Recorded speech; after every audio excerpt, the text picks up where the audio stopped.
আমাদের এই জগৎ সংসারে কিছু মানুষ আছে যা কিনা তাদের মনে প্রতিনিয়তই দেশ, হিংসা, বিদ্বেষ, কলহ বা কারোর ভালো না চাওয়া এগুলোই তাদের মনের মধ্যে ঘোরে।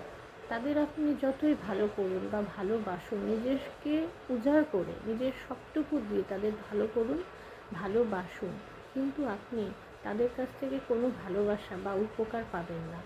তারা সামনে তো চেষ্টা করবে অভিনয় করে বা নাটক করে বোঝাবার চেষ্টা করবে যে আপনাকে সে বা তারা খুব ভালোবাসে, কিন্তু প্রকৃত অর্থে তা নয়।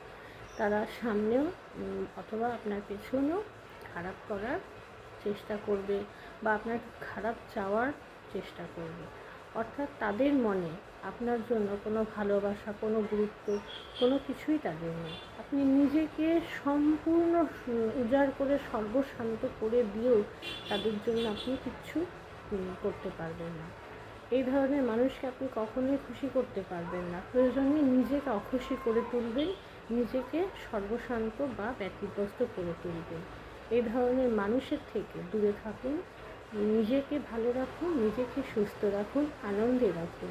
এই ধরনের মানুষ অথবা এই ধরনের মানুষের যে পরিবেশ, তার সব কিছু থেকে নিজেকে দূরে রাখুন। নিজে ভালো থাকলে জগৎ ভালো। ঈশ্বরকে স্মরণ করুন, ঈশ্বরের কাজে বা মানুষের সেবায় নিজেকে নিয়োজিত করুন। নিজের কাজকে স্থির রেখে, পরিশ্রম করে, লক্ষ্য স্থির রেখে কাজ করে যান, এগিয়ে যান এবং আনন্দে বাঁচুন, আনন্দে থাকুন। জয় গুরু, রাধে রাধে।